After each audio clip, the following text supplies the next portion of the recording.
ಶ್ರೋತೃಗಳೀಗ ನಮ್ಮ ಜೊತೆ ಇದ್ದಾರೆ ಪುಂಜಾಲಕಟ್ಟೆಯ ಹತ್ತಿರದ ಗುಂಡಿಮಜಲು ಫಾರ್ಮ್ಸ್ನ ಶಿವಶಂಕರ ಭಟ್ ಅಥವಾ ಶಿವಾಜಿ ಅನ್ನುವ ಹೆಸರಿನಿಂದಲೇ ಇವರು ಎಲ್ಲರಿಗೂ ಕೂಡ ಪರಿಚಯ ಇರುವಂಥವರು. ಅವರು ಸುಮಾರು 8 ವರ್ಷದಿಂದ ಕೃಷಿ ಮಾಡ್ತಾ ಇದ್ದಾರೆ. ಮೂಲತಃ ಅವರ ಮನೆಯವರೆಲ್ಲ ಕೃಷಿಕರಾಗಿದ್ದರೂ ಕೂಡ ಅವರು ಎಲೆಕ್ಟ್ರಿಕ್ ಕಾಂಟ್ರಾಕ್ಟರ್ ಆಗಿದ್ದರು. ನಂತರ ಈಗ ಕೃಷಿಗೆ ಇಳಿದಿದ್ದಾರೆ. ಮುಖ್ಯವಾಗಿ ಅವರ ಈ ಕೃಷಿಯ ಅನುಭವವನ್ನು ನಾವು ಕೇಳಿ ತಿಳಿಯೋಣ. ನಮಸ್ಕಾರ ಶಿವಶಂಕರ್ ಭಟ್. ನಮಸ್ಕಾರ. ನೀವು ಮೊದಲು ಎಲೆಕ್ಟ್ರಿಕಲ್ ಕಾಂಟ್ರಾಕ್ಟರ್ ಆಗಿದ್ದವರು, ಹೌದು. ನಂತರ ಈಗ ಈ ಕೃಷಿಗೆ ಇಳಿಲಿಕ್ಕೆ ಏನು ಕಾರಣ? ಸಾಧಾರಣ 86ರಿಂದ ನಾನು ಎಲೆಕ್ಟ್ರಿಕಲ್ ಕಾಂಟ್ರಾಕ್ಟ್ ವರ್ಕ್ ಮಾಡ್ತಾ ಇದ್ದೆ. ಆಮೇಲೆ ಹತ್ರ ಸಾಧಾರಣ ಒಂದು 2012ರವರೆಗೂ ಕಾಂಟ್ರಾಕ್ಟರ್ ಫುಲ್ ಟೈಮ್ ಜಾಬೇ ನಂದು. ಆವಾಗ ನನ್ನ ಲೈಫಲ್ಲಿ ಒಬ್ಬರು ಅಶೋಕ್ ಎಚ್ ಅಂತೇಳಿ ಹಾಸನಕ ಅಂತ ಹೇಳುವ ಊರಿನವರವರು, ಅವರ ಪರಿಚಯ ಆಯಿತು. ಅವರ ಒಂದು ಇನ್ಫ್ಲೂಯೆನ್ಸ್ ಇಂದಾಗಿ ಅವರ ಒಂದು ಕೃಷಿ ನೋಡಿ ಆಗುವಾಗ ನನಗೂ ಒಂದು ಕೃಷಿಯ ಬಗ್ಗೆ ಆಸಕ್ತಿ ಹುಟ್ಟಿತ್ತು. ಮೂಲತಃ ನಾನು ಕೃಷಿಕನೇ. ನನ್ನ ಅಪ್ಪನು ಕೃಷಿಕ, ಅಜ್ಜನು ಕೃಷಿಕ. ಆ ಒಂದು ರಕ್ತದ ಗುಣದಿಂದಲೇ ಏನೋ ನಾನು ಕೃಷಿಗೆ ಸ್ವಲ್ಪ ಆಕರ್ಷಣೆಗೆ ಒಳಗಾದೆ, ಕೃಷಿಗೆ ಇಳಿದೆ. ಆಮೇಲೆ ಕ್ರಮೇಣ ನನಗೆ ಕೃಷಿಯಲ್ಲಿ ಆಸಕ್ತಿ ಜಾಸ್ತಿ ಆಗ್ತಾ ಹೋಯಿತು. ಈ ಉದ್ಯಮ ಅಂತ ಹೇಳಿದರೆ ಒಂಥರ ಏನು ಅಂತ ಹೇಳಿದರೆ, ನಾವು ಎಷ್ಟು ಸಮಯ ದುಡಿತೇವೆ ಅಲ್ಲಿವರೆಗೆ ಮಾತ್ರ ಅದರ ಇನ್ಕಮ್ ಬರ್ತದೆ. ಹೌದು. ಯಾವಾಗ ನಾವು ದುಡಿತ ನಿಲ್ಲಿಸ್ತೇವೆ ಆವಾಗಲೂ ಇನ್ಕಮ್ ನಿಲ್ತದೆ, ಅದು ಮತ್ತೆ ಮುಂದೆ ಹೋಗೋದಿಲ್ಲ. ಆದರೆ ಕೃಷಿ ಹಾಗಲ್ಲ. ಇವತ್ತು ಅಡಿಕೆ ಹಾಕಿದ್ರೆ ನಾಳೆ ಹೋಗ್ಬೋದು, ಎಲ್ಲಿ ಹೋಗೋದಿಲ್ಲ ಅದು. ಅಥವಾ ಇವತ್ತು ಔಷಧಿ ಹೊಡೆಯಿದ್ರೆ ನಾಳೆ ಹೊಡಿಯುವ, ಏನು ತೊಂದರೆ ಇಲ್ಲ. ಆದರೆ ಬಿಸ್ನೆಸ್ಸಲ್ಲಿ ಹಾಗಲ್ಲ. ಇವತ್ತು ಮಾಡೋ ಕೆಲಸ ನಾನು ಇವತ್ತೇ ಮಾಡಬೇಕು, ನಾಳೆ ಕೆಲಸಕ್ಕೆ ನಾನು ಇವತ್ತೇ ಚಿಂತೆ ಮಾಡಬೇಕು. ಇದು ತುಂಬ ಟೆನ್ಷನು. ಮತ್ತು ಒಂದೊಂದು ನನಗೆ 60 ವರ್ಷ ಆಯ್ತು. ಈಗ ಒಬ್ಬ ಮನುಷ್ಯನಿಗೆ ರಿಟೈರ್ಮೆಂಟ್ ಅಂತ ಹೇಳುವಂಥದ್ದು ಬೇಕೇ ಬೇಕು. ಆ ರಿಟೈರ್ಮೆಂಟ್ ಆಗಬೇಕು ಅಂತ ಆದರೆ ನಾನು ಆ ರಿಟೈರ್ಮೆಂಟ್ಗೆ ಒಂದು ಪ್ರಿಪರೇಷನ್ ಆಗಬೇಕು. ಅದಕ್ಕೆ ನಾನೇನು ಮಾಡಿದೆ, ಪೂರ್ವಭಾವಿಯಾಗಿ ಒಂದು 10-12 ವರ್ಷ ಮೊದಲೇ ನಾನು ಕೃಷಿಗೆ ಇನ್ವಾಲ್ವ್ಮೆಂಟ್ ಜಾಸ್ತಿ ತೋರಿಸ್ತಾ ಇದನ್ನು ಕಡಿಮೆ ಮಾಡಲಿಕ್ಕೆ ಶುರು ಮಾಡಿದೆ. ಕಡಿಮೆ ಮಾಡ್ತಾ ಈಗ ಅಂತೂ ನಾನು ಫುಲ್ ಟೈಮ್ ಕೃಷಿಕ ಆದೆ. ಈಗ ಕೃಷಿ ಅಂತ ಹೇಳಿದರೆ ಏನು ಕೃಷಿ ಮಾಡ್ತಾ ಇದ್ರಿ?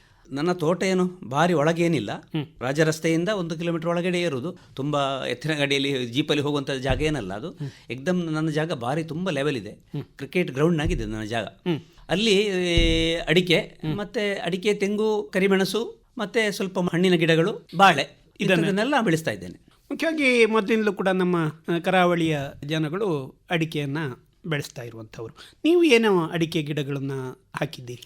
ನಾನು ಈಗ ಸದ್ಯ ಅದೇ ಇಂಟರ್ಮಂಗಳ, ಮಂಗಳ ಮತ್ತು ಲೋಕಲ್, ಇದು 3 ವೆರೈಟಿ ನನ್ನ ಹತ್ರ ಇದೆ ಈಗ. ಅದಾದಮೇಲೆ ಈಗ ಪುನಃ ಇನ್ನೊಂದು 2,000 ಗಿಡ ಹೊಸತು ಹಾಕಿದ್ದೇನೆ. ಸರಿ.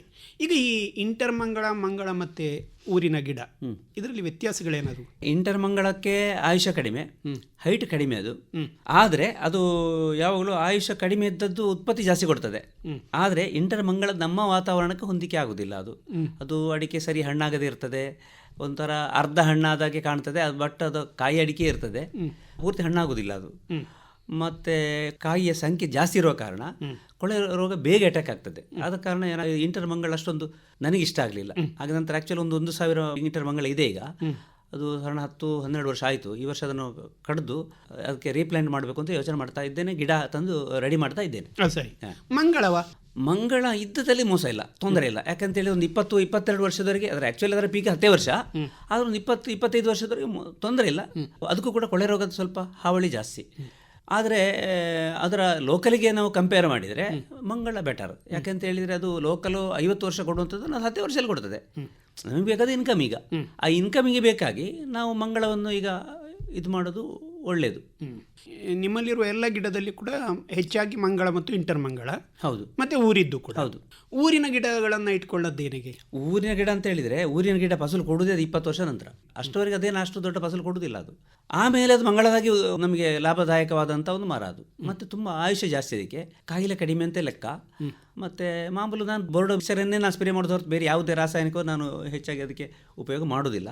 ಯಾಕೆಂತ ಹೇಳಿದರೆ, ಒಂದು ಅಡಿಕೆ ಮರಕ್ಕೆ ಸಿಂಗಾರಕ್ಕೆ ಪರಾಗ ಸ್ಪರ್ಶ ಆಗಬೇಕಾದ್ರೆ ಜೇನುನೊಣಗಳ ಅವಶ್ಯಕತೆ ತುಂಬ ಇದೆ. ನಾವು ಈ ವಿಷಯವನ್ನೆಲ್ಲ ಅದಕ್ಕೆ ಬೋರ್ಡದ ಒಟ್ಟಿಗೆ ನಾವು ಸ್ಪ್ರೇ ಮಾಡಿದರೆ ಜೇನುನೊಣ ಬರುವುದಿಲ್ಲ ಅಥವಾ ಸಾಯ್ತದೆ ಅದು. ಮತ್ತು ಜೇನುನೊಣದ ನಾಶ ಮಾಡೋದು ಅಂತ ಹೇಳಿದರೆ ಅದು ನಮ್ಮ ನಾಶ ಮಾಡಿಕೊಂಡಾಗೆ. ಯಾಕಂತ ಹೇಳಿದರೆ ಅದು ಇರುವಲ್ಲಿವರೆಗೆ ನಾವು ಜೀವಂತ ಇರ್ತೇವೆ ಅಂತೇಳಿ ಯಾವುದೋ ಒಂದು ಪುಸ್ತಕದಲ್ಲಿ ಓದಿದಾಗ ನೆನಪು ನನಗೆ. ಅಂದರೆ ಅಷ್ಟೊಂದು ಮನುಷ್ಯನ ಜೀವನದಲ್ಲಿ ಜೇನುನೊಣದ ಒಂದು ಇನ್ಫ್ಲುಯೆನ್ಸ್ ಇದೆ. ಹಾಗಾಗಿ ನೀವು ಅದಕ್ಕೆ ಹೆಚ್ಚು ವಿಷ ಇದನ್ನು ಕಡಿಮೆ ಮಾಡಿ. ಈಗ ಬೋರ್ಡ್ ಮಿಶ್ರಣವನ್ನು ಹೇಗೆ ಕೊಡ್ತೀರಿ ಪ್ರತಿ ವರ್ಷ? ಆ್ಯಕ್ಚುಲಿ ಅದು 1:1 ಕೊಡಬೇಕು. ಈಗ 2 kg ಸುಣ್ಣಕ್ಕೆ 2 kg ಮೈಲ್ ಸುತ್ತನ್ನು ಹಾಕಿ ಮತ್ತು ಬೇಕಿದ್ದರೆ ಸ್ಪ್ರೆಡ್ಡರ್ ಸ್ವಲ್ಪ ಹಾಕ್ಬೋದು, ಗಮ್ ಹಾಕ್ಬೋದು. ಗಮ್ ಅಂತ ಹೇಳಿದ್ರೆ ಹೆಚ್ಚಾಗಿ ರಾಳವನ್ನು ನಾವು ಗಮ್ ಅಂತ ಹೇಳ್ತೇವೆ. ಈಗ ಹೆಚ್ಚಿನ ರೈತರು ಏನು ಮಾಡ್ತಾರೆ, ಈ ಸ್ಪ್ರೆಡ್ಡರನ್ನೇ ಗಮ್ ಅಂತ ಹೇಳ್ತಾರೆ, ಗಮ್ ಪಾಡ್ ಅಂತ ಹೇಳ್ತಾರೆ. ಆ್ಯಕ್ಚುಲಿ ಅದು ಗಮ್ ಅಲ್ಲ, ಅದು ಸ್ಪ್ರೆಡ್ಡರ್. ಯಾಕಂತ ಹೇಳಿದರೆ ನಾವು ಕೆಳಗಿಂದ ಸ್ಪ್ರೇ ಮಾಡುವಾಗ ಎಲ್ಲ ಅಡಿಕೆಗೂ ಅದು ಸ್ಪ್ರೇ ಹೋಗೋದಿಲ್ಲ. ಅವಾಗ ಸ್ಪ್ರೆಡ್ಡರ್ ಇದ್ದರೆ ಏನಾಗ್ತದೆ ಅಂತ ಹೇಳಿ ಔಷಧವನ್ನು ಬೇರೆ ಬೇರೆ ಕಡೆಗೆ ಅದಷ್ಟಕ್ಕೆ ಅದು ಹಬ್ಬಿಕೊಂಡು ಹೋಗ್ತದೆ. ಉದಾಹರಣೆಗೆ ಒಂದು ಪೇಪರಿಗೆ ಬರೇ ನೀರನ್ನು ಹಾಕಿದರೆ ಅದು ಅಲ್ಲೇ ಇರ್ತದೆ ಒಂದು ರಟ್ಟಿಗೆ. ಅದರ ಬದಲಿಗೆ ಸ್ಪ್ರೆಡ್ಡರ್ ಮಿಕ್ಸ್ ಮಾಡಿ ಆ ನೀರನ್ನು ಹಾಕಿದರೆ ವಿದಿನ್ ಸೆಕೆಂಡ್ ಇಡೀ ರಟ್ಟನ್ನೋದು ವ್ಯಾಪಿಸ್ತದೆ. ಅಂದರೆ ಆ ಸ್ಪ್ರೆಡ್ಡರ್ ಇರುವಂಥದ್ದು ಅದು ಕೊನೆಯಲ್ಲಿ ಆವರಿಸಲಿಕ್ಕೆ ಹೊರತು ಗಮ್ಮಲ್ಲ ಅದು. ಹಾಗೆ ಸ್ಪ್ರೆಡ್ಡರು ಮೇಲ್ಸುತ್ತು ಮತ್ತು ಸುಣ್ಣವನ್ನು 1:1 ಸಮಪಾತ್ರದಲ್ಲಿ ಹಾಕಬೇಕು. 2 kg ಹಾಕಬೇಕು. ಹಾಕಿದರೆ ಅದು pH ವ್ಯಾಲ್ಯೂ ಈಕ್ವಲ್ ಆಗಿ ಬರ್ತದೆ. ಅದು ಅದರ ಬಣ್ಣ ಆಕಾಶ ನೀಲಿ ಬಣ್ಣಕ್ಕೆ ತಿರುಗ್ತದೆ. ಅದು ಹಾಗಿದ್ದರೆ ಮಾತ್ರ ಅದು ಬೋರ್ಡೋ ಮಿಕ್ಸ್. ಯಾವುದೇ ಅದು ಬಣ್ಣ ತಿರುಗಿತು ಅಂತಾದರೆ ಅಥವಾ ಇನ್ಯಾವುದೋ ಇನ್ನೊಂದು ಕೆಮಿಕಲ್ ಅದಕ್ಕೆ ಸೇರಿಸಿದರೆ ಬಣ್ಣ ತಿರುಗ್ತದೆ. ಹಾಗೆ ಬದಲಾಯಿತು ಅಂತಾರೆ ಅದು ಖಂಡಿತ pH ವ್ಯಾಲ್ಯೂ ಹಾಳಾಗ್ತದೆ. ಅದು ಬೋರ್ಡೋ ಮಿಕ್ಸ್ ಆಗೋದಿಲ್ಲ. ಏನು ಪರಿಣಾಮ ಅದು ಕೊಡಬೇಕು ಅಡಿಕೆ ಮೇಲೆ, ಆ ಪರಿಣಾಮ ಅನ್ನೋದು ಬೀರುವುದಿಲ್ಲ. ಈಗ ಈ ಮೈಲ್ತುತ್ತು ಅನ್ನುವಂಥದ್ರಲ್ಲಿ ಕೂಡ ಮಿಕ್ಸ್ ಬರ್ತದೆ ಅಂತ ಹೇಳ್ತಾರೆ, ಹೌದಾ? ಹಾಗೆ ಹೇಳ್ತಾರೆ. ಮೈಲ್ಸುತ್ತು ಅಂತ ಹೇಳಿದರೆ ಅದು ತಾಮ್ರ. ಹೌದು, ತಾಮ್ರದ ಆಕ್ಸೈಡ್ ರೂಪ ಅದು. ಅದರಲ್ಲಿ ಮಿನಿಮಮ್ ಒಂದು 24% ತಾಮ್ರದ ಅಂಶ ಇರಬೇಕು. ಅದರಷ್ಟು ಇರುವುದಿಲ್ಲ, 18, 16, 18 ಮೇಲೆ ಇರುವುದಿಲ್ಲ. 24% ಬಾರಿ ಯಾರು ಅಂತ ಹೇಳೋದು ಕೇಳಿದೆ ನಾನು. ಅಂತ 18% ಅಂತ ಇರ್ತದೆ. ಅಂತ ಕಂಪನಿ ಹುಡುಕಬೇಕು ನಾವು. ಹುಡುಕಿ ಅಗತ್ಯ ಬಿದ್ದರೆ ಲ್ಯಾಬಲ್ಲಿ ಟೆಸ್ಟ್ ಮಾಡಬೇಕು. ನಮ್ಮ ಸೂರತ್ಕಲ್ NITKಯಲ್ಲಿ ಲ್ಯಾಬ್ ಇದೆ, ಟೆಸ್ಟ್ ಮಾಡ್ತಾರೆ. ಅಲ್ಲಿ ಕೊಂಡು ಅನುಮಾನ ಇದೆ ಟೆಸ್ಟ್ ಮಾಡ್ಬೋದು. ಅಂಥ ಮೈಲ್ಸುತ್ತನ್ನು ಉಪಯೋಗ ಮಾಡಿದರೆ ಒಳ್ಳೆಯದು. ಸರಿ. ಈಗ ಕ್ಯಾಂಪ್ಕದವ್ರು ಕೂಡ ಮೈಲ್ಸುತ್ತು ಕೊಡ್ತಾ ಇದ್ದಾರೆ, ಅದು ಒಳ್ಳೇದಿದೆ ಅಂತ ತೊಂದರೆ ಇಲ್ಲ. ನಾನು ಅದನ್ನು ಯೂಸ್ ಮಾಡ್ತಾ ಇದ್ದೇನೆ. ಅದು ಸರಿ. ಈಗ ಇದನ್ನು ಬಿಡಲಿಕ್ಕೆ ಪ್ರತಿ ವರ್ಷವೂ ಕೂಡ ಆಳುಕಾಳುಗಳ ಕೊರತೆ, ಬಿಡುವವರ ಕೊರತೆ ಅಂತ ಹೇಳಿ ತುಂಬ ಕಡೆ ಕೇಳಿದ್ದೇವೆ. ನಿಮಗೆ ಅಂಥದ್ದು ಏನಾದರೂ ಉಂಟಾ? ನನಗೆ ಅಂತ ಹೇಳಿದರೆ ಬಿಡಲಿಕ್ಕೆ ಅಂಥ ಸಮಸ್ಯೆ ಆಗಲಿಲ್ಲ. ಯಾಕಂದರೆ ನನ್ನ ರೆಗ್ಯುಲರ್ ವರ್ಕರೇ ಇದ್ದಾನೆ, ಅವನೇ ಬಿಡ್ತಾನೆ. ಮತ್ತು ನಾನೇ ಒಂದು ಅದೇನೋ ಈಗ ಮಾರ್ಕೆಟಿಗೆ ಒಂದು ಹೊಸತೊಂದು ಏರಿಯಲ್ ಟೈಪ್ ಏನದು ಬಂದಿದೆ ಈಗ ಪೈಪು, ಬಟ್ ನಾನು ಅದನ್ನು ತಗೊಳ್ಳಿಲ್ಲ. ಯಾಕೆ ಅಂತ ಹೇಳಿದರೆ ನಾನು ಏನು ಮಾಡ್ತೇನೆ ಅಂತ ಹೇಳಿದರೆ ಈ ದೋಟಿ ಬೀದರು ಅಂತೇಳಿ ಒಂದು ಸಿಗ್ತದೆ. ಹೌದು. ಅದರಲ್ಲಿ ಉದ್ದದನ್ನು ಕಟ್ ಮಾಡಿ ಬೇಸಿಗೆಯಲ್ಲಿ ಒಣಗಿಸಿಟ್ರೆ ಅದು ತುಂಬ ಉದ್ದ ಇರ್ತದೆ. ಒಂದು 40-50 ಫೀಟು 55 ಫೀಟ್ ಉದ್ದದವರೆಗೂ ದೊಡ್ಡ ಸಿಗ್ತದೆ. ಕಂಟ್ರೋಲ್ ಅದರ ತುದಿಗೆ ನಾನು ಫಿಕ್ಸ್ ಮಾಡಿರ್ತೇನೆ.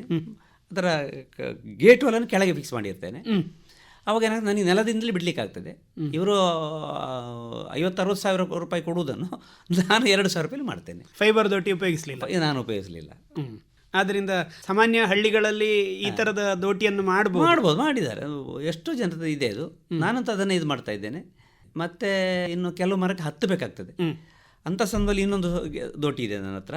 ರೆಡ್ ಬಿ ಕಂಪನಿಯವ್ರದ್ದು ಒಂದು ದೋಟಿ ನಾನು ಖರೀದಿ ಮಾಡಿದ್ದೆ ತುಂಬ ವರ್ಷದ ಹಿಂದೆ. ಅದು ಸಾಧಾರಣ ಒಂದು 20-22 ಫೀಟ್ ಉದ್ದ ಮಾಡಲಿಕ್ಕೆ ಆಗ್ತದೆ. ಎಣ್ಣೆ ಇಟ್ಟು ಮರಕ್ಕೆ ಹತ್ತಾನವ, ಹತ್ತಿ ಅಲ್ಲಿ ಮನೆಯಲ್ಲಿ ಕೂತು ಅದನ್ನು ಅಲ್ಲಿಂದ ಬಿಡ್ತಾನವ. ಬಿಟ್ಟು ದೊಡ್ಡ ಮರವನ್ನು ಕೂಡ ಕವರ್ ಮಾಡಲಿಕ್ಕೆ ಆಗ್ತದೆ. ವರ್ಷಕ್ಕೆ ಎಷ್ಟು ಸಲ ನಾನು ಹೆಚ್ಚಾಗಿ ಈಗ ನನ್ನ ತೋಟಕ್ಕೆ ಸ್ವಲ್ಪ ರೋಗ ಬರೋದು ಕಡಿಮೆ. ಯಾಕಂತ ಹೇಳಿದರೆ ನನಗೆ ನೀರಿನ ಸಮಸ್ಯೆ ತುಂಬ ಇದೆ. ನನ್ನ ಬೋರ್ವೆಲ್ ಕತೆ ಹೇಳಿದರೆ ನಿಮಗೆ ಆಶ್ಚರ್ಯ ಇತ್ತು. ನನ್ನ ಪ್ಲಾಟಲ್ಲಿ 30 ಬೋರ್ವೆಲ್ ಇದೆ. 30 ಬೋರ್ವೆಲ್ ಇದೆ. ಯಾಕಂತ ಹೇಳಿದರೆ ಈ ಲೆವೆಲ್ ಜಾಗ ಎಲ್ಲಿ ಯಾವ ತೆಕೊಂಡು ಅಂತ ಕೃಷಿ ಮಾಡಲಿಕ್ಕೆ ಸುಲಭ ಆಗ್ತದೆ. ಬಟ್ ಅಲ್ಲಿ ನೀರಿದ್ದರೆ ಯಾವಾಗಲೂ ಸ್ಕ್ಯಾರ್ಸಿಟಿ ಖಂಡಿತ ಇರ್ತದೆ. ಯಾವಾಗಲೂ ಭೂಮಿ ಎತ್ತು ತಗ್ಗಿದ್ರೆ ಮಾತ್ರ ಅಲ್ಲಿ ನೀರಿನ ಸೋರ್ಸ್ ಜಾಸ್ತಿ ಇರ್ತದೆ. ಹೊರತು ನನ್ನ ಆಗಿದ್ದ ಜಾಗ ಇರಬಾರ್ದು, ಕೃಷಿಗೆ ಯೋಗ್ಯ ಅಲ್ಲ ಅದು. ಹಾಗೆ ಬೋರ್ವೆಲ್ ಮಾಡೋದಂತೆ ಕೆಲಸ. ನನಗೆ ಜಾಗ ಕೊಟ್ಟವರು ತುಂಬ ಬೋರ್ವೆಲ್ ಮಾಡಿದ್ದಾರೆ. ಆಮೇಲೆ ನಾನು 8 ವರ್ಷದಲ್ಲಿ 10 ಬೋರ್ವೆಲ್ ಮಾಡಿದ್ದೇನೆ. ಪ್ರತಿ ವರ್ಷ ಒಂದು ಬೋರ್ವೆಲ್ ಇರ್ತದೆ, ನೀರಿರ್ತದೆ. ಮರು ವರ್ಷಕ್ಕಾಗೂ ಅದು ಇಲ್ಡ್ ಕಡಿಮೆ ಆಗ್ತದೆ, ಮತ್ತೆ ಪುನಃ ತೆಗಿಬೇಕು. ಹೀಗೆ 8 ವರ್ಷದಲ್ಲಿ ನಾನು ಮಾಡಿದ್ದದನ್ನೇ ಈ ವರ್ಷವೂ ನಾನು 3 ಬೋರ್ವೆಲ್ ಮಾಡಿದ್ದೇನೆ.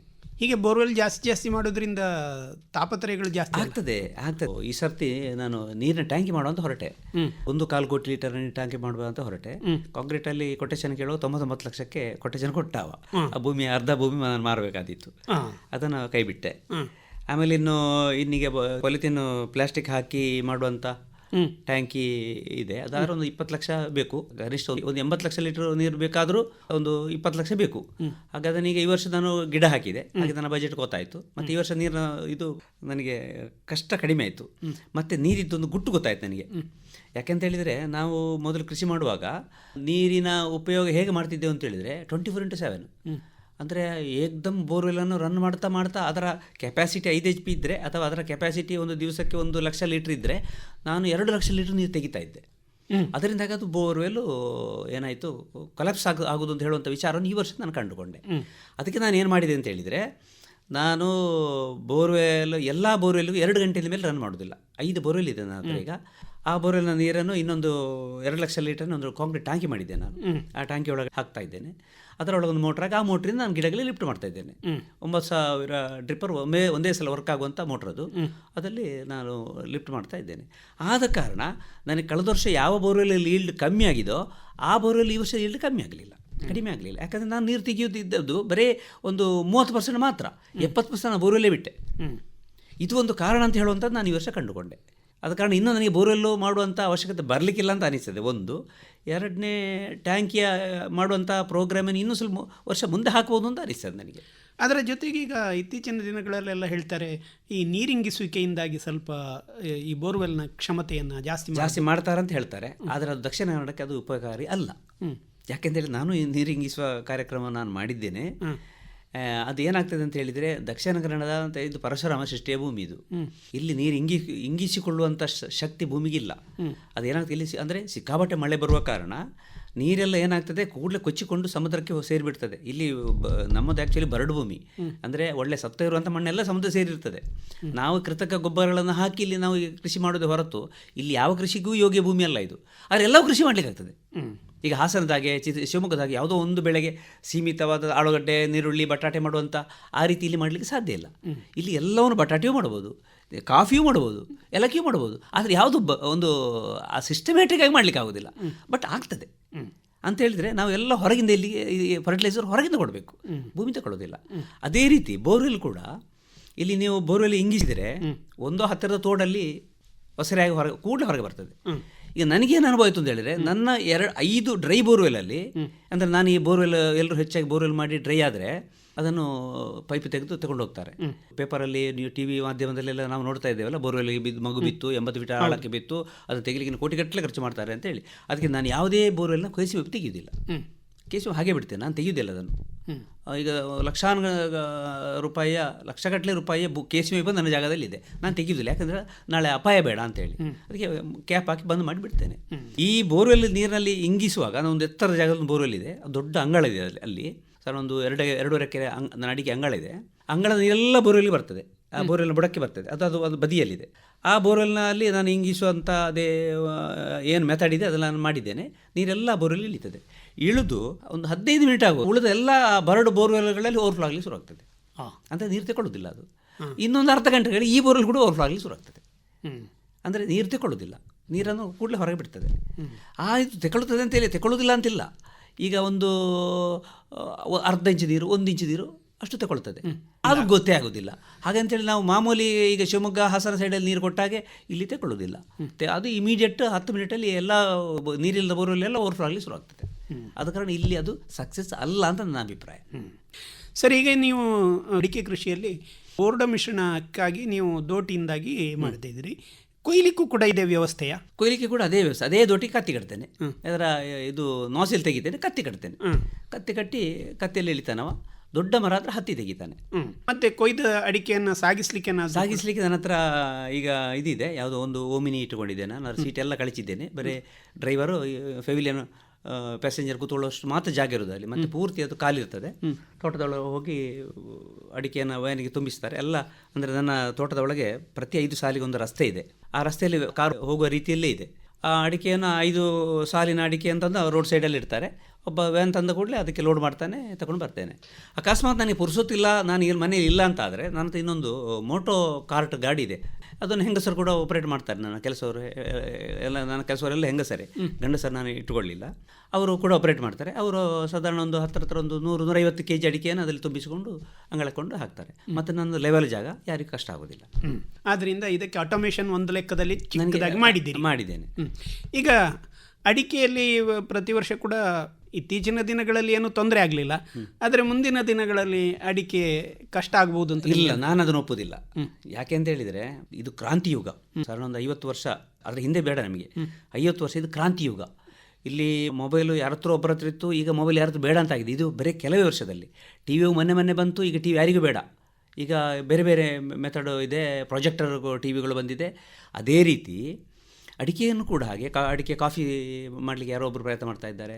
ಏನು ಬೇರೆ ಇದಕ್ಕೆ ಫ್ಯಾಕ್ಟ್ರಿ ಉಪಯೋಗಕ್ಕೆ ಬೇಕಾಗುವಂಥ ಏನು ಸಂಶೋಧನೆ ಮಾಡ್ತಾ ಇದ್ದಾರೆ. ಮತ್ತು ಉಪಯೋಗ ಜಾಸ್ತಿ ಅದರದ್ದು. ಅದರ ಅಡಿಕೆ ಎಲ್ಲಿ ಬೆಳೀತಾರೆ? ಒಂದು ಹಬ್ಬ ಅಂದರೆ ಒಂದು 5 ಗಂಟೆಯಲ್ಲಿ ಬೆಳೀಬೋದು ಅಷ್ಟೇ. ಉಳಿದ ಕಂಟ್ರಿಗಳಿಗೆ ಅಡಿಕೆ ಬೇಡವಾಗಾದರೆ ಅಡಿಕೆ ಬೆಳೆಗೆ ಮಾರ್ಕೆಟು ಬೀಳುವುದಿಲ್ಲ.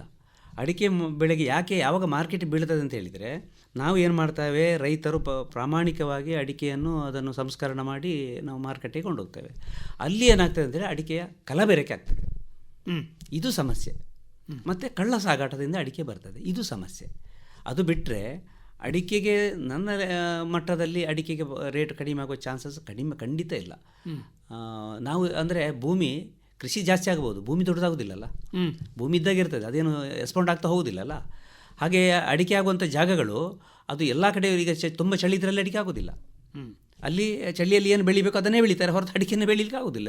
ಅಲ್ಲಿ ಅಡಿಕೆ ಬೆಳೆಯುವಂಥದ್ದು ಹೊರ್ತು ಅಲ್ಲ ಅಲ್ಲಿ. ಇಲ್ಲಿ ನಾವು ಈಗ ಬಟಾಟೆ ಬೆಳೆದರೆ ಏನು ಪ್ರಯೋಜನ ನಮಗೆ?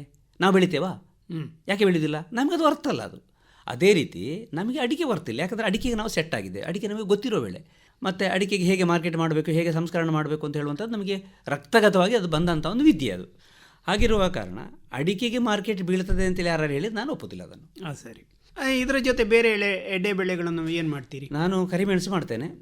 ಯಾಕೆಂತ ಹೇಳಿದರೆ ನನಗೆ ಜಾಗ ಕೊಟ್ಟವರು ಅವರು ಅದ್ಭುತ ಕೃಷಿಕ. ಅವರು ಪೆಪ್ಪರ್ 3 ಟನ್ ಆಗ್ತಾಯಿತ್ತು. ಅದೇ ವಿಜಯಶಂಕರ್ ಭಟ್ರು ನನಗೆ ಜಾಗ ಕೊಟ್ಟದ್ದು ಕೂಡ 3 ಟನ್ ಆಗ್ತಾಯಿತ್ತು. ಬಟ್ ಅದಕ್ಕೆ ಏನಾಗಬೇಕು ಅಂತ ಹೇಳಿದರೆ ಪ್ರತಿ ತಿಂಗಳು ಅದಕ್ಕೆ ಬೋರ್ಡ್ ಮಿಕ್ಸ್ ಹಾಕಬೇಕು, ಮತ್ತು ಅಡಿಕೆ ಹಾಕುವ ಗೊಬ್ಬರ ಅದಕ್ಕೆ ಆಗೋದಿಲ್ಲ, ಹೀಗೆಲ್ಲ ಕೆಲವು ಸಮಸ್ಯೆ ಇದೆ.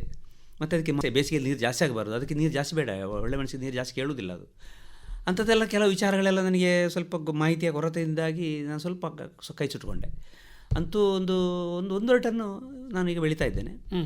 ಯಾವುದು ಅದರಲ್ಲಿ ಗಿಡ? ಅದೇ ಪಣಿಯೂರು ಬಳ್ಳಿ ಅಂತೇಳಿ, ಅದು ಹೆಚ್ಚಾಗಿ ಇಲ್ಲಿ ನಮಗೆ ಗೊತ್ತಿರೋದು ಅದುವೇ ಪಣಿಯೂರು ಬಳ್ಳಿಯನ್ನೇ ನಾವು ಹೆಚ್ಚಾಗಿ ಇದು ಮಾಡ್ತೇವೆ. ಮತ್ತು ಅದರಲ್ಲಿ ಕಸಿಗೆ ಗಿಡ ಕೂಡ, ಕಸಿ ಕಟ್ಟಿದ ಬುಡದ ಬೇರೆ ಜಾತಿ ಮೇಲೆ ಪಣಿಯೂರು ಇಂಥದ್ದೆಲ್ಲ ಬರ್ತದೆ. ಬಟ್ ನನಗೆ ಅದೆಲ್ಲ ಆಸಕ್ತಿ ಇಲ್ಲ.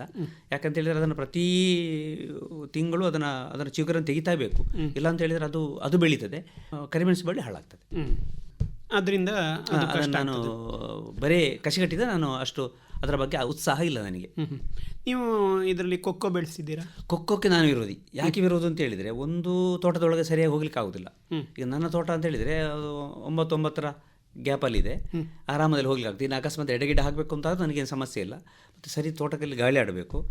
ಮತ್ತು ಕೊಕ್ಕೋ ಗಿಡ ಹಾಕಿದರೆ ಖಂಡಿತ ಮಂಗ ತೋಟದ ಒಳಗೆ ಬರ್ತದೆ. ಕೊಕ್ಕಕ್ಕೆ ತುಂಬ ಆಕರ್ಷಣೆ ಇದೆ, ಮಂಗನಿಗೂ ಕೊಕ್ಕೋಗೂ. ಮತ್ತು ಅಳಿಲಿನ ತೊಂದರೆ ಇದೆ. ಇಲ್ಲದ ಕೆಲವು ಸಮಸ್ಯೆಗಳನ್ನು ನಾನು ಹುಟ್ಟು ಹಾಕಿಕೊಂಡಾಗ್ತದೆ. ಮತ್ತು ಅದರಲ್ಲಿ ಆವಾಗ ಅದಕ್ಕೆ ಒಂದು ರೇಟ್ ಇರಲಿಲ್ಲ. ನಾವು ಆ್ಯಕ್ಚುಲಿ ನಾನು ಅದನ್ನು ಬೆಳೆಸಬೇಕಿತ್ತು. ಯಾಕಂತ ಹೇಳಿದರೆ ಕೆಂಕೋ ಅಂತ ಹೇಳುವಂಥದ್ದು ನಮ್ಮನ್ನು ಇವತ್ತು ರೈತರನ್ನು ಉಳಿಸಿದ ಸಂಸ್ಥೆ ಅಂತ ಹೇಳಿದರೆ ಅದು ಕೆಂಕೋದವರದ್ದೇ ಚಾಕ್ಲೇಟ್ ಫ್ಯಾಕ್ಟ್ರಿಗೆ ಅದಕ್ಕೆ ಕೊಕ್ಕದ ಬೆಳೆ ಬೆಳೆದು ರೈತ ಕಷ್ಟಪಡಬಾರ್ದು ಅಂತ ಹೇಳುವಂಥ ಕಾರಣಕ್ಕೆ ಅವ್ರಿಗೆ ಚಾಕ್ಲೇಟ್ ಫ್ಯಾಕ್ಟ್ರಿ ಪ್ರಾರಂಭ ಮಾಡಿದ್ದು. ನಾವು ಮಾಡಬೇಕಿತ್ತು. ಆದರೆ ಅದರಲ್ಲಿ ಬರುವಂಥ ಕೆಲವು ಸಮಸ್ಯೆಗಳನ್ನು ಕಂಡು ನಾನು ಕೊಕ್ಕದ ಬೆಳೆಯಿಂದ ಸ್ವಲ್ಪ ಹಿಂದೆ ಸರ್. ಈಗ ಮಂಗ ಅಂತ ಹೇಳಿದ್ರಿ, ನಿಮ್ಮಲ್ಲಿ ಮಂಗಗಳ ಕಾಟ ಉಂಟಾ? ನನ್ನ ಮಂಗಳ ಕಾಟದಲ್ಲಿ ನಾನು ಗ್ರಹಿಸೋದಿಲ್ಲ ಅದನ್ನು. ನಮ್ಮ ಸಹೋದರರವರು, ಯಾಕಂದರೆ ಮಂಗನಿಂದ ಮಾನವ, ನಮ್ಮ ಸಹೋದರರವರು. ಅದು ಸರಿ. ಹಾಗೆ ಅಂತೇಳಿ ಅವರನ್ನು ನಾವು ಓಡಿಸುವುದು ಅಂತ ಹೇಳುವಾಗ ಅದು ಆ ಮರಿಯನ್ನು ತಾಯಿ ಮಂಗ ಅದರ ಹೊಟ್ಟೆ ಅಡಿಯಲ್ಲಿ ಇಟ್ಟುಕೊಂಡು ಅದು ಓಡುವಾಗ ನಮ್ಗೆ ನೋಡ್ಲಿಕ್ಕೆ ಆಗೋದಿಲ್ಲ, ತುಂಬ ಬೇಸರ ಆಗ್ತದೆ. ಪಾಪ ಎಲ್ಲರೂ ರಬ್ಬರ್ ಹಾಕಿದ್ದಾರೆ. ರಬ್ಬರ್ ಗಿಡದಲ್ಲಿ ಮಂಗನಿಗೆ ಅಂತ ಆಹಾರ ಸಿಗ್ತದೆ. ಮೊದಲು ಕಾಡಿತ್ತು, ಹಲಸಿನಕಾಯಿ ಇತ್ತು, ಮಾವಿನ ಹಣ್ಣು ಸಿಗ್ತಾ ಇತ್ತು, ಕಾಟು ಮಾವಿನ ಹಣ್ಣು ಸಿಗ್ತಾ ಇತ್ತು. ಈಗ ಮಂಗನಿಗೆ ಏನು ಸಿಕ್ಕುದಿಲ್ಲ. ಅದು ಇಲ್ಲಿಗೆ ಬರೋದು ಇನ್ನೆಲ್ಲಿಗೆ ಹೋಗ್ತದೆ? ನಮ್ಮ ತೋಟಕ್ಕೆ ಬರಬೇಕಲ್ಲ. ಹಾಗೆ ನಾನು ಮತ್ತೆ ಮಂಗ ಒಂದು ಕಾಂಪ್ರಮೈಸ್ ಮಾಡಿಕೊಂಡಿದ್ದೇವೆ. ನೀನು ಎಷ್ಟು ಬೇಕಾದ್ರೂ ಕೊಡ್ಕೋ, ತೊಂದರೆ ಇಲ್ಲ, ಅಡಿಕೆ ಮುಟ್ಟಬೇಡ ಅಂತ ಹೇಳಿ. ಅದು ಅದಕ್ಕೆ ಅರ್ಥ ಆಗಿದೆ ಅಂತ ನಾನು ಗ್ರಹಿಸಿದ್ದೇನೆ. ತೋಟಕ್ಕೆ ಬರುವುದಿಲ್ಲ, ಬಾಳೆ ತಿನ್ನುವುದಿಲ್ಲ, ಬಾಳೆಗಿಡ ಒಂದು ಬಾಳೆಗಿಡ ಮುಟ್ಟುವುದಿಲ್ಲ. ಅದು ಎಷ್ಟು ಕೊಡ್ತಾ ಇದ್ದೀರಿ ಅದಕ್ಕೆ? ಸಾಧಾರಣ ಒಂದು ವರ್ಷಕ್ಕೆ 10,000 ತೆಂಗಿನ ಬೊಂಡ ಮಂಗನಿಗೆ ಬೇಕು. ಅದು ನನ್ನ ತೋಟಕ್ಕೆ ನೋಡಿದರೆ ಗೊತ್ತಾಗ್ತದೆ ನಿಮಗೆ. ಬೊಂಡದಲ್ಲಿ ಬರೀ ಮಂಗನ ತೆಂಗಿನ ಬೊಂಡದ ಟೆಂಡರ್ ಕೆಳಗೆ ಬಿದ್ದಿದ್ದನ್ನೇ ನಾವು ಕಾಣ್ತದೆ. ಒಮ್ಮೆ ನೋಡುವಾಗ ಬೇಸರ ಆಗ್ತದೆ. ಎಷ್ಟು ಗಿಡ ಉಂಟು ನಿಮ್ಮ ಹತ್ರ? ತೆಂಗಿನ ಮರ ಹತ್ರ 200 ಮರ ಇದೆ ನನ್ನ ಹತ್ರ. ಅದರಲ್ಲಿ 10,000 ಮಂಗನಿಗೆ ಒಂದು 7-8 ಸಾವಿರ ನನಗೆ ಸಿಗ್ತದೆ. ಅದು ಈ ಎಳೆಕಾಯಿಯನ್ನೆಲ್ಲ ತೆಗೆದು ಬಿಸಾಕ್ತದೆ ಅಂತ ಹೇಳ್ತಾರೆ. ಹೌದು, ಒಂದೊಂದ್ಸಲ ಅಡಿಯಲ್ಲಿ ಹೋಗುದೇ ಅಪಾಯ, ತಲೆಗೆ ಹೊತ್ತಾಗ್ಬೋದು ಅದು. ಕೆಲವು ಸಲ ಬೇಸಿಗೆಯಲ್ಲಿ ಕೂಡ ಮಳೆ ಬಂದಾಗ ಆಗ್ತದೆ. ನೋಡೋಕೆ ಇದು ಮಂಗ ಅರ್ಧ ಕುಡಿದು ಅರ್ಧವನ್ನು ಕೆಳಗೆ ಚೆಲ್ತದೆ. ಇನ್ನು ಹೆಂಗಸರು ಹೋದ್ರೆ ಕಲ್ಲು ಬಿಸಾಡ್ತದೆ ಅದು. ಕಲ್ಲು ತೆಗೆದು ಕೆಳಗಿದ್ರೆ ಕಲ್ಲು ಬಿಸಾಡ್ತದೆ ಮಂಗ. ಹಾಗೆ ಸ್ವಲ್ಪ ಭಾರಿ ಜಾಗೃತಿಯಲ್ಲಿ ಇರಬೇಕು. ಮತ್ತೆ ಮಂಗನನ್ನು ಪ್ರೋಗ್ ಮಾಡಬಾರ್ದು. ಮಂಗನದೊಂದು ವೀಕ್ನೆಸ್ ಏನು ಅಂತ ಹೇಳಿದರೆ, ಅದನ್ನು ಪ್ರೋಗ್ ಮಾಡಬಾರ್ದು. ನಾವು ಪ್ರೋಗ್ ಮಾಡಿದರೆ ಖಂಡಿತ ಅದಕ್ಕೆ ಸಿಟ್ಟು ಬಂತದ್ದಾದರೆ ನಿಮ್ಮ ಅಡಿಕೆ ಮರದಲ್ಲಿ ಒಂದು ಅಡಿಕೆನೂ ಬಿಡಲಿಕ್ಕಿಲ್ಲ. ಅದೆಲ್ಲ ಟೆಂಡರ್ ಅಡಿಕೆಯನ್ನು ಅದರ ಹೀಗೆ ಎಳೆದು ಅದನ್ನು ಚೀಪಿದಾಗ ಅದರಲ್ಲಿ ಒಂದು ಸ್ವಲ್ಪ ಸ್ವೀಟ್ ಬರ್ತದೆ. ಅದರ ರುಚಿ ಸಿಕ್ಕಿದ್ದು ಅಂತಾದರೆ ಮತ್ತೆ ಅಡಿಕೆ ಖಂಡಿತ ಸಿಗಲಿಕ್ಕಿಲ್ಲ, ಕೆಳಗೆ ಇರ್ತದೆ ಅದು. ಅದನ್ನು ಮಂಗನ್ನು ಪ್ರೊವೋಗ್ ಮಾಡಬಾರ್ದು. ಅದರಷ್ಟಕ್ಕೆ ಬಿಟ್ಟುಬಿಡಿ. ಅದಕ್ಕೆ ಎಷ್ಟು ಬೇಕೋ ಅಷ್ಟು ತಿಂತದೆ. ಮತ್ತು ಯಾವುದೇ ಒಂದು ಪ್ರಾಣಿ ಮನುಷ್ಯನಾಗಲ್ಲ. ಮನುಷ್ಯ ಹೊಟ್ಟೆ ತುಂಬಿದ ಮೇಲೂ ಮತ್ತೆ ಪುನಃ ತಿಂತಾನೆ. ಯಾಕಂದರೆ ಅವನಿಗೆ ಅವನ ಹೊಟ್ಟೆಯ ಅಳತೆ ಗೊತ್ತಿರೋದಿಲ್ಲ. ಅದಕ್ಕೊಂದು ಅಷ್ಟೊಂದು ಕುಟುಂಬ ಸಾಕಿದ ಒಂದು ಪುಣ್ಯ ನನಗೆ ಬರ್ತಾ ಇದೆ ನಾನು ಭಾವಿಸಿದ್ದೇನೆ. ಮಂಗ ಮಾತ್ರ ಇರೋದು, ಬೇರೆ ಉಂಟಾ? ಹಂದಿ ಇದೆ. ಹಂದಿಯ ದಾಳಿಯಿಂದ ಒಂದು 2-3 ಸಲ ನಾನು ಬಚಾವಾಗಿದ್ದೇನೆ ರಾತ್ರಿ. ಅದು ಪುಣ್ಯಕ್ಕೆ ನನಗೆ ಏನು ಮಾಡಲಿಲ್ಲ. ಮುಳ್ಳು ಹಂದಿ ಇದೆ, ಮಂಗ ಇದೆ, ಮತ್ತು ಹಾವುಗಳಲ್ಲಿ ಹೆಬ್ಬಾವಂತೂ ತುಂಬ ಇದೆ. ಆಮೇಲೆ ನಾಗರಹಾವು ಇದೆ, ನವಿಲು ಬೇಕಷ್ಟಿದೆ. ನವಿಲು ಇರುವುದೇ ನಮ್ಮ ತೆಂಗಿನ ಮರದಲ್ಲಿ, ಮತ್ತು ಕೆಲವು ಕಾಟು ಮರದ ಇದೆ. ಒಂದು ಫಾರೆಸ್ಟ್, ಒಂದು 5 ಎಕರೆ ನಾನು ಫಾರೆಸ್ಟ್ ಬಿಟ್ಟಿದ್ದೆ ನಾನು, ವನ್ಯಜೀವಿಗಳಿಗಾಗಿ ನಾನು ಬಿಟ್ಟದ್ದು. ಅಲ್ಲಿ ಎಲ್ಲ ಅಲ್ಲಿ ಇರ್ತವೆ, ಅಲ್ಲಿ ವಾಸಸ್ಥಾನ ಇರ್ತವೆ ಅವು. ಆದ ಕಾರಣ ಅವು ನೆಮ್ಮದಿಯಾಗಿದ್ದಾವೆ. ಅಂದರೆ ಬೆಳಿಗ್ಗೆ 5 ಗಂಟೆ ಆಗಲಿಕ್ಕೆ ಗೊತ್ತಿಲ್ಲ, ಮತ್ತು ನಾವು ಹೇಳಲೇಬೇಕು. ಇಲ್ಲ, ಈ ಸುತ್ತಲೂ ನವಿಗಳ ಬೊಬ್ಬೆ ಹೊಡಿತಾ ಇರ್ತವೆ. ಮತ್ತು ನವಿಲು ತುಂಬ ಹೆದರು ಕೆಲವು, ಒಂದು ಸಣ್ಣ ಶಬ್ದ ಆದರೂ ಸಾಕು, ಒಮ್ಮೆಲೆ 10 ನವಿಲು ಮಧ್ಯರಾತ್ರಿ ಅದು ಕೂಗ್ಲಿಕ್ಕೆ ಶುರು ಮಾಡ್ತವೆ ಅವು. ಆವಾಗ ನಮಗೊಂಥರ ಎಚ್ಚರಿಕೆ ಕೊಡಲಿಕ್ಕೆ ಒಂದು ನಾಯಿ ಹಾಗೆ, ನಾಯಿಗೆ ಒಂದು ಏನು ಹೇಳ್ತಾರೆ ಅದಕ್ಕೆ, ಬದಲಿ ವ್ಯವಸ್ಥೆ ಒಂದು ಇದ್ದಾಗ ಆಗ್ತದೆ. ಏನೊಂದು ಸ್ವಲ್ಪ ಶಬ್ದ ಆದರೂ ಸಾಕು, ಇಮಿಡಿಯೇಟು ಅವು ಅಲರ್ಟ್ ಮಾಡ್ತವೆ ನಮ್ಮನ್ನು. ಇನ್ನೊಂದು ಬಜಕ್ರೆ ಹಕ್ಕಿ ಅಂತೇಳಿ ನಾವು ಕೇಳಿದ್ದೇವೆ. ಹೌದು, ನಾನು ಬಜಕ್ರೆ ಹಕ್ಕಿ ಕೂಡ ನಾನು ಅಕ್ಕಿ ಕಾಳೆಲ್ಲ ಹಾಕ್ತೇನೆ. ತುಂಬ ಇದು ಗದ್ದಲ ಮಾಡ್ತವೆ. ಹೌದು, ಆದರೂ ಕೂಡ ನನಗೆ ಪ್ರಾಣಿ ಪಕ್ಷಿ ತುಂಬ ಇಷ್ಟ, ತುಂಬ ಹತ್ತಿರ ನನಗೆ. ಆ ಬಜಕ್ರೆ ಪಕ್ಷಿಗಳು, ಅದಕ್ಕೆ ಇನ್ನು ಕನ್ನಡದಲ್ಲಿ ಏನು ಹೆಸರು ಇದೆ ನನಗೆ ಗೊತ್ತಿಲ್ಲ. ಅವರಿಗೆ ಕೂಡ ಒಂದು ನಮ್ಮ ಎಂಥ ಒಂದು ಧನ್ಯತಾ ಭಾವ ಇದೆ ಅಂತ ಹೇಳುವಂಥದ್ದು ನಾನು ಸಣ್ಣ ಒಂದು ವಿಷಯ ಹೇಳ್ತೇನೆ.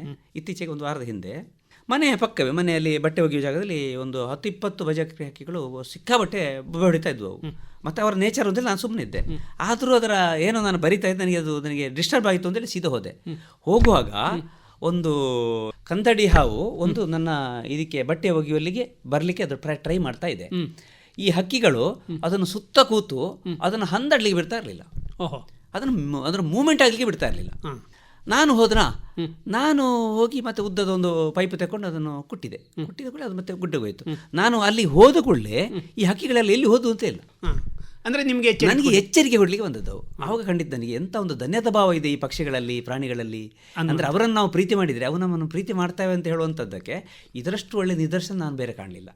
ಇನ್ನೊಂದು ಗುಬ್ಬಿ ಹಕ್ಕಿ ಇದೆ, ಅದು ಪ್ರತಿ ವರ್ಷವೂ ಅದುವೇ ಇನ್ನು ಬೇರೆ ನನಗೆ ಗೊತ್ತಿಲ್ಲ, ನನ್ನ ಸಿಟೌಟಲ್ಲಿ ಒಂದು ಗೂಡು ಕಟ್ತದೆ. ಅಲ್ಲೇ ಅದು ಮರಿ ಹಾಕಿ, ಮರಿ ದೊಡ್ಡದಾದ ಮೇಲೆ ಮರಿ ಹಾರಿ ಹೋಗ್ತದೆ.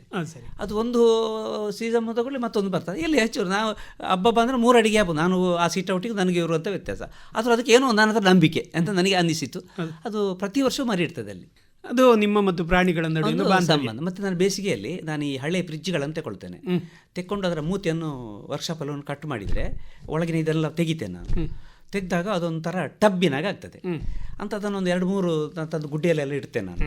ಅಂದರೆ ಬೇಸಿಗೆಯಲ್ಲಿ ತುಂಬ ಕಡು ಬೇಸಿಗೆಯಲ್ಲಿ ನೀರು ಇರುವುದಿಲ್ಲ, ಹೌದು, ಅಲ್ಲಿ ಫುಲ್ಲು ನೀರು ತುಂಬಿಸಿಡ್ತೇನೆ. ಅದನ್ನು ನೀರು ಕುಡಿತಾ ಇರ್ತೇನೆ, ಮಂಗಳ ಸ್ನಾನ ಮಾಡ್ತೇವೆ ಅದರಲ್ಲಿ.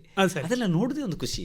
ಸರಿ, ಈಗ ನಿಮ್ಮ ಅಡಿಕೆಯ ತೋಟಕ್ಕೆ ಏನು ಗೊಬ್ಬರಗಳನ್ನೆಲ್ಲ ಹಾಕ್ತೀರಿ? ನಾನು ಈಗ ಸದ್ಯಕ್ಕೆ ಸರ್ಕಾರಿ ಗೊಬ್ಬರವನ್ನೇ ಹಾಕೋದು. ನಾನು ರಾಕ್, ಪೊಟ್ಯಾಶ್, ಯೂರಿಯಾವನ್ನು ಮಿಕ್ಸ್ ಮಾಡಿ ವರ್ಷಕ್ಕೆ 2-3 ಸಲ ಕೊಡ್ತೇನೆ. ಅದರೊಟ್ಟಿಗೆ ಬೇವಿನ ಹಿಂಡಿ ವರ್ಷಕ್ಕೆ 1 ಸಲ ಕೊಡ್ತೇನೆ. ಮತ್ತು ಇನ್ನೊಂದು ಟರ್ಮಲ್ಲಿ ಕೋಳಿ ಗೊಬ್ಬರ ಕೊಡ್ತೇನೆ, ಇನ್ನೊಂದು ಟರ್ಮಲ್ಲಿ ಮಿಕ್ಸ್ ಗೊಬ್ಬರ ಕೊಡ್ತೇನೆ ನಾನು. ಮಿಕ್ಸ್ ಅದರಲ್ಲಿ ಎಲ್ಲ ಗೊಬ್ಬರವನ್ನು ಮಿಕ್ಸ್ ಮಾಡಿದಂತ ಈಗ ಸಿಗ್ತದೆ, ಲೋಕಲಲ್ಲಿ ಸಿಗ್ತದೆ. ಅಂಥದ್ದನ್ನು ತಂದು ಒಂದೊಂದು 2-2 kg ಅಥವಾ 1 kg ಹೀಗೆ ಆಗ್ತಾ ಹೋಗ್ತೀವಿ.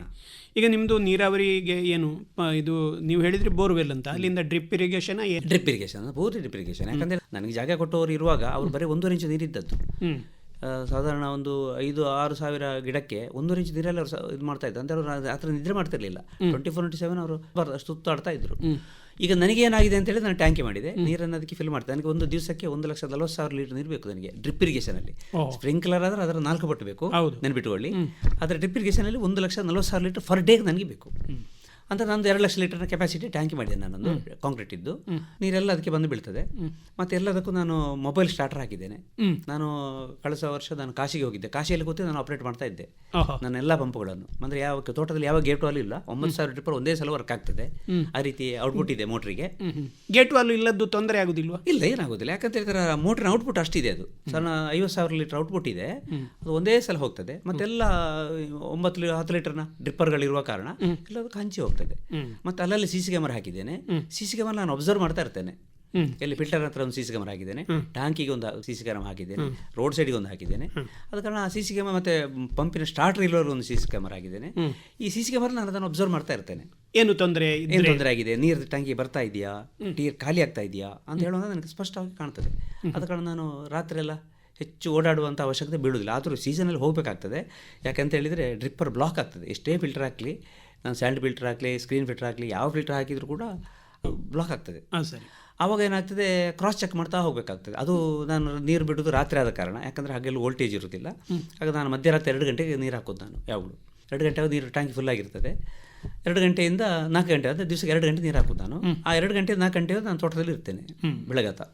ಆವಾಗ ಆ 2 ಗಂಟೆಯಲ್ಲಿ ಒಂದು 1/4 ಗಂಟೆ ನಾನು ಕಟ್ ಮಾಡ್ತೇನೆ. ಪಂಪ್ ಆಫ್ ಮಾಡುವ ಅಷ್ಟು ಗ್ಯಾಪಲ್ಲಿ ಅದಕ್ಕೆ ಟೈಮ್ ಕೊಡ್ತೇನೆ. ಮನೆ ಹತ್ರ ನಾನು ಮುಟ್ಟಿರ್ತೇನೆ. ಉಳಿದ ಹೊತ್ತಲ್ಲಿ ನಾನು ಆ ಹೊತ್ತಿಗೆ ಎಷ್ಟಾಗ್ತದೆ ಅಷ್ಟು ಬ್ಲಾಕನ್ನು ನಾನು ಚೆಕ್ ಮಾಡ್ತಾ ಇರ್ತೇನೆ. ಸರಿ. ಹಾಗೆ. ಈಗ ನೀವು ಇದರ ಜೊತೆ ಹಣ್ಣಿನ ಗಿಡ ಕೂಡ ಹಾಕಿದ್ದೀರಿ ಅಂತ? ಹೌದು, ನಾನು ರಂಬುಟಾನ್ ಹಾಕಿದ್ದೇನೆ, ಮ್ಯಾಂಗೋಸ್ಟೀನ್ ಹಾಕಿದ್ದೇನೆ. ಮ್ಯಾಂಗೋಸ್ಟೀನ್ ಆಗಲಿಕ್ಕೆ ಶುರು ಆಗಲಿಲ್ಲ, ರಂಬುಟಾನ್ ಆಗಿದೆ. ಅದು ಕೂಡ ಮಂಗನ ಪಾಲು ಆಗಲಿಲ್ಲ ಅದಕ್ಕೆ, ಯಾಕಂತ ಹೇಳಿದ್ರೆ ಮಂಗನಿಗೆ ಅದರ ರುಚಿ ಸಿಕ್ಕಲಿಲ್ಲ ಏನು ಕೂಡ. ಬಟ್ ಅದು ಅಳಿಲು ಅದನ್ನು ಬಿಡುವುದಿಲ್ಲ, ಹಕ್ಕಿಗಳು ಬಿಡುವುದಿಲ್ಲ. ಅದನ್ನು ಸುಮ್ಮನೆ ಚುಚ್ಚಿ ಅದನ್ನು ನಮಗೂ ತಿನ್ನಲಿಕ್ಕೆ ಆಗೋದಿಲ್ಲ, ಅದಕ್ಕೂ ತಿನ್ನೋದಿಲ್ಲ. ಆ ರೀತಿಯ ಮಾಡಿ ಹಾಳು ಮಾಡೇ ಹೋಗ್ತವೆ ಅವು. ಮತ್ತೊಂದು ಲೀಚಿ ಹಾಕಿದ್ದೇನೆ, ಆದರೆ ಅದನ್ನು ಯಾವ ಪಕ್ಷಿ ಮುಟ್ಟುವುದಿಲ್ಲ ಆ ಲೀಚಿಯನ್ನು. ಲೀಚಿ ಅಂತ ಹೇಳಿದರೆ ಲೀಚಿ ಅಲ್ಲ, ಪೀನಟ್ ಅಂತೇಳಿ ಲೀಚಿ ಕೂಡ ಇದೆ ನನ್ನ ಹತ್ರ. ಲೀಚಿ ಆಗಲಿ ಶುರು ಆಗಲಿಲ್ಲ. ಪೀನಟ್ ಹಾಕಿದ್ದೇನೆ, ಬಟ್ ಪೀನಟ್ ಯಾವ ಹಕ್ಕಿ ಮುಟ್ಟುವುದಿಲ್ಲ. ಹಾಗಂತೇಳಿ ಅದು ತಿನ್ನಲಿಕ್ಕೆ ಒಂದು ಭಾರಿ ಟೇಸ್ಟ್ ಅಲ್ಲ, ಆದರೆ ತುಂಬ ಹೈಯೆಸ್ಟ್ ಪ್ರೋಟೀನ್ ಇರುವಂಥ ಹಣ್ಣದು. ನೀವು ಅದನ್ನು ಮನೆಗೆ ಬೇಕಾಗಿ ಹಾಕಿದ್ದ ಅಲ್ಲ? ನಾನು ಅಂದರೆ ಹೇಗಂತೇಳಿ ನನಗೆ ಅದನ್ನು ಮಾರಾಟ ಮಾಡೋ ಉದ್ದೇಶ ಇಲ್ಲ. ಈಗ ರಂಬುಟಾನ್ ಆಗೋದು ನಾನು ಮಾರಾಟ ಮಾಡೋದಿಲ್ಲ, ಅದನ್ನು ನನ್ನ ಸ್ನೇಹಿತರಿಗೆ ಕೊಡ್ತೇನೆ ಹೊರತು ಮತ್ತು ನಾನು ಸಕ್ಕರೆ ಕಾಯಿಲೆ ಪೇಷಂಟ್, ನಾನು ತಿನ್ನೋದಿಲ್ಲ. ಹಬ್ಬ ದಿನಕ್ಕೆ 1 ತಿಂತೇನೆ ಅಷ್ಟೇ. ಉಳಿದು ನನ್ನ ಸ್ನೇಹಿತರಿಗೆ ಹಂತೇನೆ ಹೊರತು ನಾನು ಮಾರಾಟ ಮಾಡುವಂಥ ಗೋಜಿಗೆ ಹೋಗಲಿಲ್ಲ. ಆದರೆ 50 ಮರದಲ್ಲಿ ಫಸಲು ಬರುವಾಗ ನಾನು ಮಾರಾಟ ಮಾಡಲಿಕ್ಕೆ ದಾರಿ ಹುಡುಕಬೇಕಾಗ್ತದೆ. ಯಾಕಂದರೆ ಅಷ್ಟೇ ನಾನು ಯಾರಿಗೆ ಕೊಡಲಿ, ಕೊಡ್ಲಿಕ್ಕೆ ಆಗೋದಿಲ್ಲಲ್ಲ. ಅದಕ್ಕೆ ನಾನು ಮಾರಾಟ ಮಾಡೋ ದಾರಿ ಹುಡುಕಬೇಕಾಗ್ತದೆ. ಈಗ ನೀವು ಎಲೆಕ್ಟ್ರಿಕಲ್ ಕಾಂಟ್ರಾಕ್ಟರ್ ಆಗಿದ್ದವರು, ಈಗ ಕೃಷಿಯಲ್ಲಿ ತೊಡಗಿದ್ದೀರಿ. ಈ ಮೊದಲು ಮಾಡಿದಂತಹ ಕೆಲಸ ನಿಮಗೇನಾದರೂ ಕೂಡ ಇಲ್ಲಿ ಉಪಯೋಗಕ್ಕೆ ಬಂದಿದೆಯಾ? ಎಲೆಕ್ಟ್ರಿಕಲ್ ಕಾಂಟ್ರಾಕ್ಟ್ ಆಗಿ ಇಲ್ಲಿ ಅಂತ ಹೇಳಿದ್ರೆ ಇದರ ಒಂಥರ ನೇಚರೇ ಬೇರೆ, ನನ್ನ ಉದ್ಯೋಗದ ನೇಚರೇ ಬೇರೆ. ಇದರಲ್ಲಿ ಅಂತ ಹೇಳಿದರೆ ನಾನು ನನ್ನ ರೈತರಿಗೆ ಕೆಲವು ಜಾಗೃತಿ ಮುಟ್ಟಿಸ್ತೇನೆ. ನನ್ನದೇ ಆದಂಥ ಕೆಲವು ವಾಟ್ಸಪ್ ಗ್ರೂಪ್ ಇದೆ. ಆ ಗ್ರೂಪಲ್ಲಿ ರೈತರನ್ನು ವಿದ್ಯುತ್ತಿನ ಬಗ್ಗೆ ಜಾಗೃತಿ ಮೂಡಿಸ್ತಾ ಇರ್ತೇನೆ. ತುಂಡಾದ ವೈರನ್ನು ಮುಟ್ಲಿಕ್ಕೆ ಹೋಗಬೇಡಿ, ಟ್ರಾನ್ಸ್ಫಾರ್ಮರ್ ಹತ್ತಿರ ತುಂಬ ಬಲ್ಲೆ ಎಲ್ಲ ಬೆಳೀಲಿಕ್ಕೆ ಬಿಡಬೇಡಿ, ಇಂಥದನ್ನೆಲ್ಲ ಹಾಕಿ ಜಾಗೃತಿ ಮಾಡ್ತಾ ಇದ್ದೇನೆ. ಆದ ಕಾರಣ ನನ್ನ ಗ್ರಾಮದಲ್ಲಿ 0 ಆಕ್ಸಿಡೆಂಟ್. ಯಾಕಂದರೆ ನಾನು ಪ್ರತಿ 2 ದಿವಸಕ್ಕೊಮ್ಮೆ ನಾನು ರೈತರನ್ನು ನನ್ನ ಗ್ರೂಪಲ್ಲಿ ಎಚ್ಚರಿಸ್ತಾ ಇರ್ತೇನೆ. ಮತ್ತು ಔಷಧಿ ಸ್ಪ್ರೇ ಮಾಡುವಾಗ ಆದಷ್ಟು ತೋಟದಲ್ಲಿರೋ ಲೈನನ್ನು ತೆಗೆದು ಹೊರಗೆ ಶಿಫ್ಟ್ ಮಾಡಿಸಿಕೊಳ್ಳಿ. ಯಾಕಂತ ಹೇಳಿದರೆ ನೆನಪಾಗೋದಿಲ್ಲ. ಸುಸ್ತಾಗಿರುವಾಗ ಅವ ಬಿಡುವ ಸ್ಪ್ರೇಯರಿಗೆ ಅವನು ಸುಸ್ತಾಗಿರ್ತಾನೆ ಮಧ್ಯಾಹ್ನ ಆಗುವಾಗ ಅವನು ನೆನಪಾಗೋದಿಲ್ಲ, ಪಕ್ಕ ಎತ್ತಿ ಬಿಡ್ತಾನೆ. ಆವಾಗ ಲೈನೆಲ್ಲ ಹತ್ತಿರ ಇದ್ದರೆ ಜೀವಕ್ಕೆ ಅಪಾಯ. ಅದು ಎಷ್ಟು ನಾನು ಕಣ್ಣಾರು ನೋಡಿದ್ದೇನೆ, ನಾನು ಡೆತ್ ಅದನ್ನು ನೋಡಿದ್ದೇನೆ. ಆದ ಕಾರಣ ಆದಷ್ಟು ತೋಟದಲ್ಲಿ ಏನಂತ ಶಿಫ್ಟ್ ಮಾಡಿಸಿ. ಸ್ವಲ್ಪ ಖರ್ಚಾಗ್ತದೆ, ಆದರೆ ಜೀವ ಭಯ ಇಲ್ಲಲ್ಲ. ಆದ ಕಾರಣಕ್ಕೆ ಸ್ವಲ್ಪ ಖರ್ಚಾದರೂ ಅಡ್ಡಿಯಲ್ಲಿ ಶಿಫ್ಟ್ ಮಾಡಿಸ್ಕೊಳ್ಳಿ.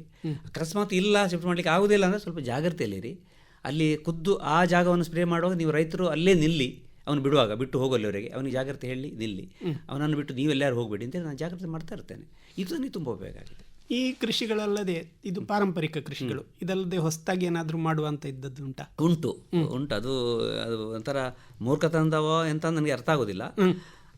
ಈಗ ಒಳ್ಳೆ ಮೆಣಸು ಗಿಡವನ್ನು ಹೆಚ್ಚಾಗಿ ತೋಟದಲ್ಲೇ ಮಾಡ್ತಾರೆ, ಅಡಿಕೆ ಮರಕ್ಕೆ ಬಿಡ್ತಾರೆ. ಆದರೆ ನನ್ನ ಮನಸ್ಸಿಗೆ ಬಂದ ಪ್ರಕಾರ ಅಡಿಕೆ ಮರಕ್ಕೆ ಹಾಕುವ ನೀರು ಒಳ್ಳೆ ಮೆಣಸಿಗೆ ಜಾಸ್ತಿ ಆಗ್ತದೆ. ಆದ ಕಾರಣ ಕೊಳೆ ರೋಗ ಎಲ್ಲ ಬಂದು ಅದು ಬೇಗ ಸಾಯುವುದು. ವರ್ಷಕ್ಕೆ ನನಗೆ 2000 ಬಳ್ಳಿ ವರ್ಷಲ್ಲೂ ಸಾಯ್ತದೆ, ವರ್ಷಲ್ಲೂ 2000 ಬಳ್ಳಿ ನೆಡ್ತೇನೆ.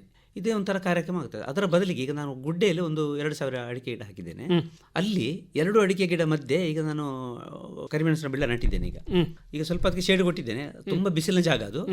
ಇನ್ನು ಮುಂದೆ ಅದಕ್ಕೆ PVC 4 ಇಂಚಿನ PVC ಪೈಪ್ ತಂದು ಅದಕ್ಕೆ ಅಲ್ಲಲ್ಲಿ ತೂತು ತೆಗೆದು ಅದರೊಳಗೆ ಕೊಕ್ಕಪಿಟ್ಟು ತುಂಬಿಸಿ ಅದಕ್ಕೆ ಇದು ಮಾಡಿ ಅದಕ್ಕೆ 3 ಸ್ಟೇ ಕೊಟ್ಟು ಹತ್ತಲಿಕ್ಕೆ ಅನುಕೂಲ ಆಗುವ ಹಾಗೆ ಸ್ಟೇ ಕೊಟ್ಟು ಆ ರೀತಿ ಬೆಳೆಸುವ ಯೋಚನೆ ಮಾಡ್ತಾ ಇದ್ದೇನೆ. ಅದಕ್ಕೆ ರೋಗ ಖಂಡಿತ ಕಡಿಮೆ ಅಂತ ನನಗೆ ಅನಿಸ್ತದೆ. ಸರಿ, ಒಳ್ಳೆಯದು ಶಿವಶಂಕರ ಭಟ್ರೆ. ಮುಖ್ಯವಾಗಿ ನಿಮ್ಮ ಕೃಷಿ ಮತ್ತು ನಿಮ್ಮ ಏನು ಮೊದಲು ಮಾಡ್ತಾ ಇದ್ದಂಥ ಎಲೆಕ್ಟ್ರಿಕಲ್ ಉದ್ಯೋಗ ಜೊತೆಗೆ ಈಗ ಮಾಡ್ತಾ ಇರುವ ಕೃಷಿಯ ಒಂದು ನಿಮ್ಮ ಅನುಭವವನ್ನು ನಮ್ಮ ಜೊತೆ ಹಂಚಿಕೊಂಡಿದ್ದೀರಿ. ಧನ್ಯವಾದಗಳು. ನಮಸ್ಕಾರ. ಧನ್ಯವಾದಗಳು ಸರ್.